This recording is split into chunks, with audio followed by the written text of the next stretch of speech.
Hello everyone, good morning to all of you and welcome to online study point.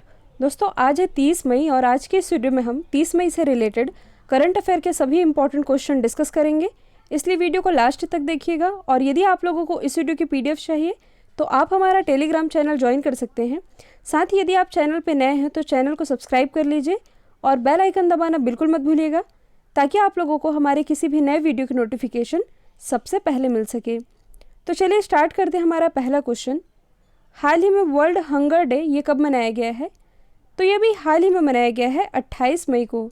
और ये दिवस क्यों मनाया जाता है? तो देखिए, इस दिवस को मनाए जाने का जो मेन पर्पस है ये है कि दुनिया भर में भूखमरी से ग्रस्त लगभग 820 बिलियन से अधिक लोगों के बारे में जागरूकता बढ़ाना। और ये किसकी पहल है? ये पहल है द हंगर प्रोजेक्ट की। इसी के द्वारा इस पहल की शुरुआत की गई है। और देखिए, कुछ समय पहले ही यानी कि दिसंबर 2019 में ही एक इंडेक्स जारी किया गया था, ग्लोबल हंगर इंडेक्स यानी कि वैश्विक भूख सूचकांक, जिसमें कि इंडिया की रैंकिंग रही थी 102। आप एक चीज़ यहाँ पर ध्यान दीजिएगा, ये सर्वे जो है ये कुल 117 देशों के बीच किया गया था, जिसमें कि भारत की एक दयनीय स्थिति है। 117 देशों में भारत की रैंकिंग रही थी 102। और इस रैंकिंग में कुछ कंट्रीज़ हैं जो कि भारत से भी आगे रही हैं, नेपाल, बांग्लादेश और पाकिस्तान। ग्लोबल हंगर इंडेक्स में इन देशों की स्थिति भारत से बेहतर बताई गई है और भारत की रैंकिंग रही है 102। अच्छा, भारत की रैंकिंग तो रही है 102, इस रैंकिंग को टॉप किसने किया है? तो ग्लोबल हंगर इंडेक्स के मामले में जिस कंट्री का सबसे अच्छा प्रदर्शन रहा है ये है बेलारूस। तो इंडिया की रैंकिंग और फर्स्ट कंट्री ये दोनों ही आप याद रखेंगे। यदि हम अदर ऑप्शन को डिस्कस करें तो 23 मई को क्या मनाया गया है? वर्ल्ड टर्टल डे यानी कि विश्व कछुआ दिवस। 25 मई को मनाया गया है वर्ल्ड थायराइड डे। और 28 मई को वर्ल्ड हंगर डे तो मनाया ही गया, साथ ही एक और इम्पॉर्टेंट डे मनाया गया है अंतर्राष्ट्रीय महिला स्वास्थ्य कार्रवाई दिवस। तो ये भी आप याद रखेंगे। नेक्स्ट है, हाल ही में केप जिमनी ग्रुप के नए CEO कौन बने हैं? तो ये भी हाल ही में बन गए हैं एमान इज्जत। और एमान इज्जत इन्होंने रिप्लेस किया है पॉल हेमरलिन को, क्योंकि देखिए पॉल हेमरलिन अब बन गए हैं इस बोर्ड के अध्यक्ष और अब CEO के रूप में नियुक्त कर दिए गए हैं एमान इज्जत। देखिए, यदि हम बात करें केप जेमिनी ग्रुप की तो एक फ्रांसीसी टेक्नोलॉजी कंपनी है। इसकी स्थापना हुई थी 1 अक्टूबर 1967 में। हेडक्वार्टर स्थित है पेरिस, फ्रांस में। और यदि हम अदर ऑप्शन को डिस्कस करें तो हाल ही में जो मार्कोस ट्राइजो हैं इन्हें बनाया गया है NDB का नया हेड यानी कि न्यू डेवलपमेंट बैंक, इसके नए हेड बने हैं मार्कोस ट्राइजो। और ये स्थान लेंगे KV कामत का। और PK नायर कौन है? इनके बारे में मैंने आप लोग बताया था। हाल ही में इन्हें नाइजर में इंडिया के नेक्स्ट एम्बेसडर के रूप में नियुक्त किया गया है। तो ये भी आप याद रखेंगे। और अभी तक यदि आप लोगों ने ऑनलाइन स्टडी पॉइंट के GK ब्रह्मास्त्र PDF को परचेस नहीं किया है तो इसे आप परचेस कर सकते हैं। और इस मास्टर PDF में हिस्ट्री, पॉलिटी, जियोग्राफी, इकोनॉमी और करंट अफेयर के सारे टॉपिक कवर कराए गए हैं, जो कि आपके एग्ज़ाम के पॉइंट ऑफ व्यू से इम्पॉर्टेंट है।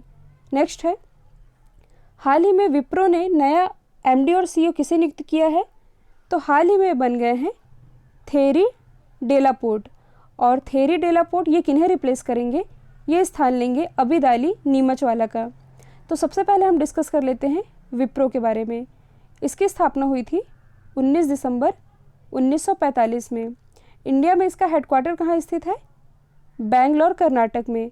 बेंगलोर जो कि वृषभावती नदी के किनारे बसा हुआ है। इसकी स्थापना की किसने थी? अजीम प्रेमजी ने।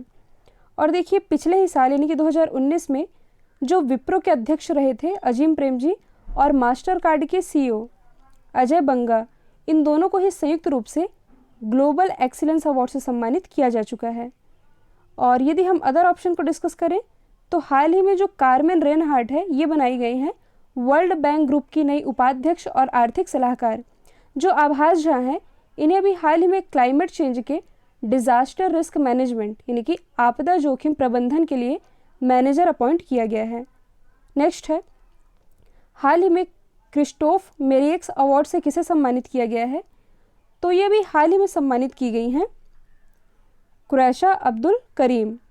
और ये हैं कौन? तो देखिए, महिलाओं को वायरस से बचाने वाले एक टॉपिकल जेल की खोज करने वाली ये साउथ अफ्रीका की लेडी हैं और ये एक शोधकर्ता हैं जिन्हें भी हाल ही में क्रिस्टोफ मेरियक्स अवार्ड से सम्मानित किया गया है। अच्छा, ये अवार्ड है क्या, इसके बारे में आप लोग बता दूं। जो क्रिस्टोफ मेरियक्स अवार्ड है ये फ्रांस में साइंस के फील्ड में दिया जाने वाला सर्वश्रेष्ठ अवार्ड है और इसी से सम्मानित की गई हैं अब्दुल करीम। अवार्ड से ही रिलेटेड यदि हम अदर ऑप्शन को डिस्कस करें तो देखिए भी हाल ही में जो मेजर सुमन गवानी हैं, इन्हें भी हाल ही में United nation military gender advocate of the year award से सम्मानित किया गया। जो भारतीय मूल के राजीव जोशी हैं जो कि इंटरनेशनल बिजनेस मशीन में वैज्ञानिक हैं, इन्हें inventor of the year award से सम्मानित किया गया है। जबकि जो आरबीआई के गवर्नर हैं शक्तिकांत दास, इन्हें कुछ समय पहले ही banker of the year award से सम्मानित किया जा चुका है।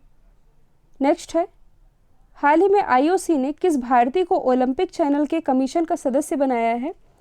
तो ये भी हाल ही में बनाए गए हैं नरेंद्र बत्रा। नरेंद्र बत्रा इन्हें बनाया गया है आईओसी के ओलंपिक चैनल कमीशन का सदस्य। और इन्हीं से ही रिलेटेड आप लोगों को कुछ याद आना चाहिए, कुछ दिन पहले मैंने आप लोग बताया था जो भारतीय मूल के नरेंद्र बत्रा है ये हैं FIH के अध्यक्ष यानी कि इंटरनेशनल हॉकी फेडरेशन के अध्यक्ष हैं, जिनका कार्यकाल अगले वर्ष तक के लिए यानी कि मई 2021 तक के लिए बढ़ा दिया गया है और यही बन गए हैं IOC के ओलंपिक चैनल कमीशन के मेंबर।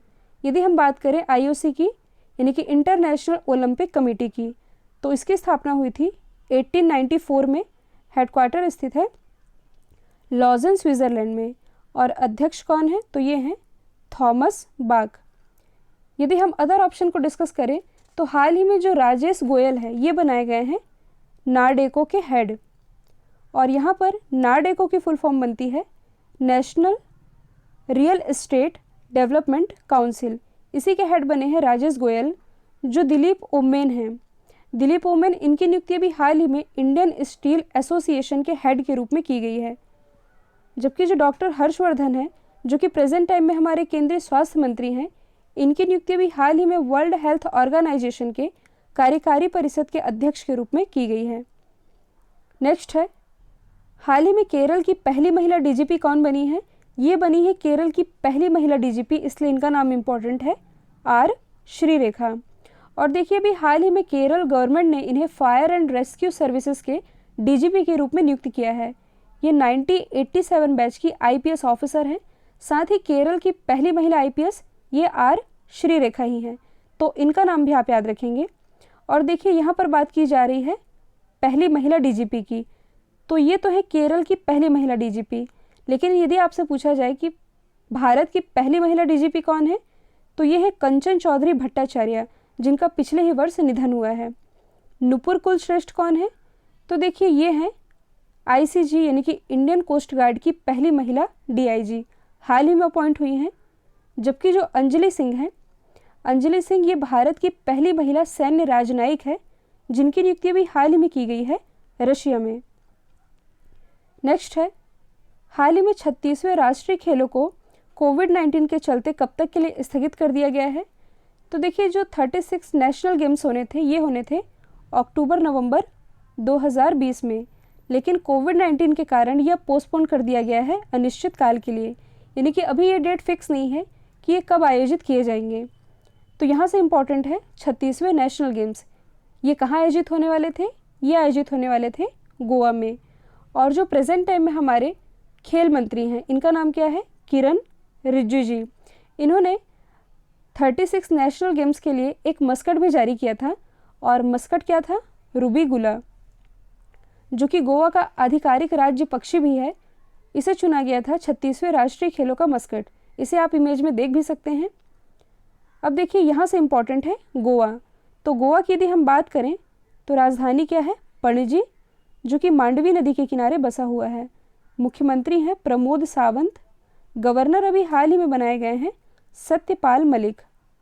गोवा से रिलेटेड एक फैक्ट आप याद रखेंगे, कोविड-19 से मुक्त भारत का पहला राज्य ये गोवा ही बना है कुछ समय पहले ही, और कोविड-19 से मुक्त भारत का पहला यूटी यानी कि केंद्र शासित प्रदेश तो ये बना है लद्दाख। तो दोनों ही आप याद रखेंगे। नेक्स्ट है, हाल ही में भारत ने महाराष्ट्र की सड़कों के विकास के लिए किस बैंक के साथ ऋण समझौते पर हस्ताक्षर किए हैं। तो ये समझौता किया गया है ADB के साथ, यानी कि एशियन डेवलपमेंट बैंक के साथ। तो महाराष्ट्र की सड़कों में बेसिक स्ट्रक्चर की मरम्मत के लिए ये समझौता किया गया है। और ये समझौता कितनी राशि का हुआ है? तो ये किया गया है 177 मिलियन अमेरिकी डॉलर का। तो हम जान लेते हैं ADB के बारे में, यानी कि एशियन डेवलपमेंट बैंक। इसकी स्थापना हुई थी 19 दिसंबर 1966 में। हेडक्वार्टर कहाँ स्थित है? मनीला, फिलीपींस में। और प्रेजेंट टाइम में इसके हेड कौन है? तो ये हैं मात्सुगु असाकावा, इसी साल बने हैं। अच्छा, ADB की मेंबर कंट्रीज़ कितनी है? 68। और ये जो 68th मेंबर कंट्री है ये है नीयू। और जो नीयू है ये विश्व का पहला डार्क स्काई नेशन बना है, कुछ समय पहले ही बना है, इसलिए ये आप याद रखेंगे। नेक्स्ट है, हाल ही में हेरोइन रखने के आरोप में गिरफ्तारी के बाद श्रीलंका के किस क्रिकेटर को निलंबित कर दिया गया है? तो ये निलंबित किया गया है शेहान मधुसंका को। ये श्रीलंका के तेज गेंदबाज हैं शेहान मधुसंका, और इन्हें अभी हाल ही में हेरोइन रखने के आरोप में क्रिकेट के सभी फॉर्मेट से निलंबित कर दिया गया है। और ये निलंबन तब तक जारी रहेगा जब तक बोर्ड इस मामले की पूरी जांच न कर ले। तो ये बिलोंग करते हैं श्रीलंका से। श्रीलंका की यदि हम बात करें तो यहाँ की कॉमर्शियल कैपिटल है कोलंबो, एग्जीक्यूटिव कैपिटल है जयवर्धनेपुरम कोट्टे। हाल ही में यहाँ के प्रेसिडेंट बने हैं गोटबाया राजपक्षे और प्राइम मिनिस्टर है महिंद्रा राजपक्षे, और ये दोनों ही भाई भाई हैं। और देखिए ऑप्शन में मैंने जो नाम लिखे हैं ये सारे ही श्रीलंका के क्रिकेटर हैं जिनका नाम चर्चे में रहा है।